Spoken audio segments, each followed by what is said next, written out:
जी, hello दोस्तों, मैं हूँ कमर चीमा। उम्मीद है आप लोग ठीक होंगे। दोस्तों, इस वक़्त एक चीज़ डिस्कस हो रही है और वो ये है कि जो यूएई है, वो एग्ज़िट कर गया है पाकिस्तान के एयरपोर्ट के अंदर से। कुछ प्राइवेटाइज़ेशन हो रही थी और UAE is no more part of that. This is significant. Why? Because recently अगर आपको पता हो कि यूएई की जो लीडरशिप है, उसने विज़िट किया है इंडिया का, one thing. And the second most important thing is, जिस चीज़ को समझना चाहिए कि इस वक्त पाकिस्तान के जो फॉरेन मिनिस्टर हैं, वो इस वक्त अबू धाबी पहुंचे हुए हैं। क्यों? क्या कन्विंस करने जा रहे हैं, या ये कहने गए हैं कि जनाब यहां से बाहर ना निकलें, यहां से बाहर ना निकलें? अब देखें, जो गवर्नमेंट है, जो पाकिस्तानी गवर्नमेंट है, उसने ये अप्रूव किया प्रपोजल कि जो इस्लामाबाद इंटरनेशनल एयरपोर्ट है उसको एक एक्टिव प्राइवेटाइजेशन लिस्ट में डाला जाए, जिसमें इंपॉर्टेंट चीज़ ये है कि इसको आउटसोर्स की जाए, इसकी मैनेजमेंट, इसके operations to the United Arab Emirates. ठीक है। अब यूएई कहता है जी हम इसमें इंटरेस्टेड नहीं है। अच्छा, अब बहुत सारी बातें ऐसे भी हो रही हैं पाकिस्तान के अंदर। वो कह रहे हैं यार कि यूएई, मतलब अगर आप उसको ये एयरपोर्ट दे देते हैं तो इट मीन्स कि this is something where Pakistan must be careful, कि आपने यूएई को एयरपोर्ट दे दिया। जस्ट अ पॉइंट, आपने यूएई को एयरपोर्ट दे दिया and you are no more, you know, having that kind of friendly ties जितने इंडिया और यूएई के हैं। समझ रहे हैं मेरी बात? सो ये भी बातें हुई हैं, लोगों ने ये भी, मैंने पॉइंट सुने हैं सोशल मीडिया पे इधर उधर। हालांकि मैं समझता हूँ कि हमारे यूएई के साथ बहुत अच्छे ताल्लुकात हैं। United Arab Emirates has been a great help to Pakistan, बड़ी ज़बरदस्त किस्म की। हमेशा फाइनेंशियल स्टेबिलिटी पाकिस्तान में रखने के हवाले से उनका बड़ा किरदार है। पाकिस्तान की मैक्रो इकोनॉमिक स्टेबिलिटी में उनका बड़ा किरदार है। पाकिस्तान के फॉरेन रेमिटेंस में उनका बड़ा किरदार है। बड़े मुश्किल वक्तों के अंदर जब भी पाकिस्तान को कोई ऐसी आईएमएफ की ज़रूरत पड़ गई है तो उनका बड़ा किरदार है। इस एंगल से चीज़ों को नहीं देखना चाहिए। We still enjoy a very good ties. बाकी यूएई के अपने इंटरेस्ट हैं मिडल ईस्ट में। ठीक है, ये बात भी ठीक है कि हम सऊदी अरब के बड़े करीब हो गए हैं। इस बात को भी मैं समझता हूँ, इस बात की भी एक रियलाइजेशन मुझे है।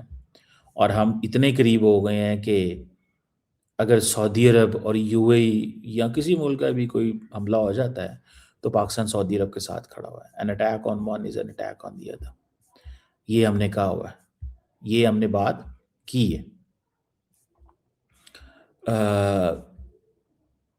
सो मैं इसको जो देख रहा हूँ, मैं इसको इस एंगल से देख रहा हूँ।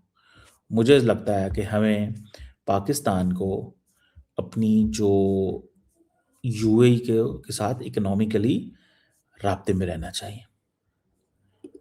हमें इस चीज़ का भी अंदाज़ा है। और यूएई ने भी बहुत सारे ताल्लुकात को बैलेंस करने की कोशिश की है। मुझे याद है कि रिसेंटली जब वहाँ पे जो लीडरशिप आई थी यूएई की, तो वो पाकिस्तान आई थी, तो वो इंडिया भी गई है। तो इंडिया गई है तो पाकिस्तान भी आई है। तो दैट वे हमारे उनसे बहुत अच्छे मरासम हैं।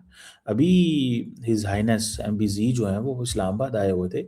सुनने में आया है कि वो पाकिस्तान की एक टॉप शख्सियत के बेटी के या बेटे की शादी पे रुके थोड़ी देर, एंड बायलैटरल प्राइम मिनिस्टर से की, and then he went to जो उसको बोलते हैं उधर साउथ पंजाब में चले गए, जहाँ पे वो अपना शिकार वगैरह खेलते हैं, ऑल दैट।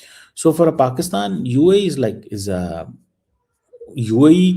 आपको पता है यूएई की जो लीडरशिप है वो अपनी छुट्टियां पाकिस्तान में मनाती है। विंटर हॉलीडेज वो पाकिस्तान में करते हैं, सारी यूएई की लीडरशिप।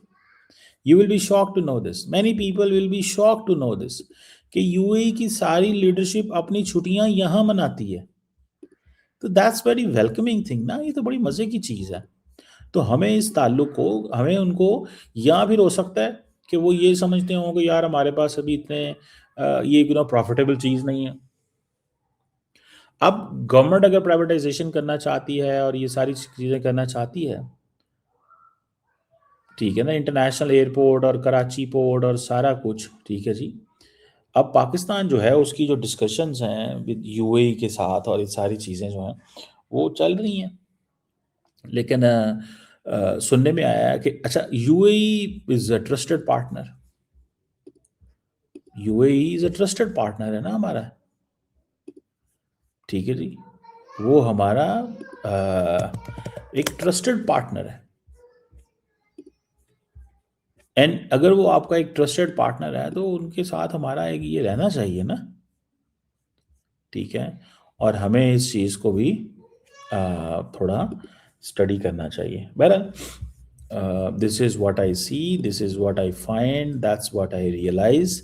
मुझे ये लगता है कि ये पाकिस्तान को कहीं ना कहीं पे इस पे अपनी अ, कोशिश करते रहना चाहिए।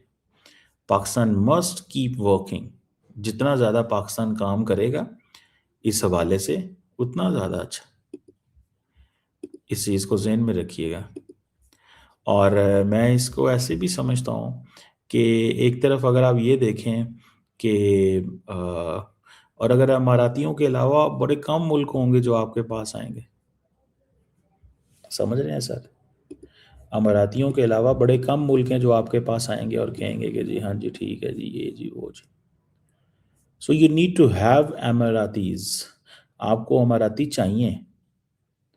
और अगर आप ये नहीं रखते अमारातियों को या उनको इग्नोर करते हैं, तो ये ज़हन में रखें कि एक लॉन्ग टर्म चीज़ जो है ना उसको भी देखना है हमें। इस लॉन्ग टर्म चीज़ को भी हमें थोड़ा सा देखना है कि यार ये क्या चल क्या रहा है, ये चल क्या रहा है। मैं तो इसको जो I watch it from this lens, मैं इसको इस लेंस में देखता हूँ। मैं समझता हूँ कि यार ये इनको कहीं ना कहीं पे दे शुड मेक श्योर, उनको मेक श्योर करना चाहिए कि हाँ जी, हम अगर ये कर रहे हैं या ये चीज़ हो रही है तो मतलब इसकी हमें इसमें we have to win our friends in United Arab Emirates. वो अलग बात है कि वो हमारे उनके साथ मसले मसाइल हैं वो रहेंगे, वो ख़त्म नहीं होंगे उनके साथ। इस चीज़ को ज़हन में रखिएगा, ये मैं आपको बता दूँ। उसकी वजह ये है कि दरअसल उनकी आपस में भी तो लड़ाई है ना यार, मिडल ईस्ट में। उनकी तो आपस में भी मिडल ईस्ट में लड़ाई है ना। तो हम तो उस लड़ाई में, और वो बड़ी पुरानी लड़ाई हैं, वो बड़ी पुरानी लड़ाई हैं। और मैं इस चीज़ को ये समझता हूँ, ठीक है जी, कि यू नो एक ना तो हम लड़ाइयाँ ख़त्म कर सकते हैं क्योंकि वो एथनिक हैं, रीजनल हैं, फैमिली है, बहुत कुछ है। याद रखिएगा हमारा उसमें वो अ, मतलब we are into this game, हम इस गेम में आज के नहीं है, पुराने हैं। तो हमें उसमें वो नहीं जाना उनके पुराने फैमिली के मामलात ख़त्म करने में। हमें जो चीज़ चाहिए वो ये है कि अगर वो इसको निकल रहे हैं यहाँ से, तो वी नीड टू पे मोर अटेंशन टू दिस। हमें इस चीज़ों को ज़्यादा अटेंशन देनी चाहिए ताकि हम जो है वो कहीं ना कहीं पे यानी we are in the position कि हम एक अपना किरदार अदा कर सकें, हम चीज़ों को जो है वो स्टडी कर सकें। इससे ज़्यादा हमें इसमें कोई नहीं जाना या ना हमें ये करना है कि क्या होगा और क्या नहीं। अगर आप फॉर एग्ज़ाम्पल देखें, जिस तरह चीज़ें मिडल ईस्ट की अनफोल्ड हो रही हैं ना, याद रखिएगा, जिस तरह चीज़ें मिडल ईस्ट की अनफोल्ड हो रही हैं, हमें जितनी मर्ज़ी देर लग जाए, हम नहीं वहाँ पे कुछ भी कर सकते क्योंकि उनकी आपस की लड़ाइयाँ इतनी गहरी हैं, याद रखें। उनकी आपस की लड़ाइयाँ इतनी गहरी हैं, ठीक है ना जी? कि they are not going to go away. वो इस तरह नहीं ख़त्म होंगे। आप भले जो मर्ज़ी कर लें। आप जो मर्ज़ी कर लें वो इस तरह ख़त्म नहीं होने वाले। क्योंकि उसके पीछे भी देखें एक उनकी पूरी की पूरी रॉकेट साइंस है ना। और this is all about hegemony. ये एक हेजेमनी की बात है। ये एक मतलब एक इस तरह की बात है कि जिसको आप you just can not ignore this. ठीक है। तो ये अब वो चाहते हैं कि हमारे पास पावर है, वो कहते हैं हमारे पास वो पावर है। अमारातीज़ कहते हैं कि अब हमारा इन्फ्लुएंस ज़्यादा है, हमें ये चीज़ चाहिए। तो मतलब ये सारा कुछ that is in front of us. ये सारा कुछ है हमारे पास। तो लेट्स सी, देखते हैं कि इसमें क्या निकलता है और क्या नहीं निकलता। लेकिन एक चीज़ मैं आपको बता दूं कि अगर वो यहाँ से बाहर हैं, ठीक है ना जी, तो ये ज़हन में रखिएगा। अगर वो यहाँ से बाहर हैं तो फिर कहीं ना कहीं हमारे लिए ये ख़तरा है, क्योंकि वी नीड इन्वेस्टर्स। हमें इस चीज़ को बताना है। अरब वर्ल्ड के जो पार्टनर्स हैं ना, ये हमारे वो हैं ट्रस्टेड ओल्ड पार्टनर्स, ठीक है। इनको हमें थोड़ा वो ज़्यादा करीब आने की कोशिश जो है वो करनी चाहिए।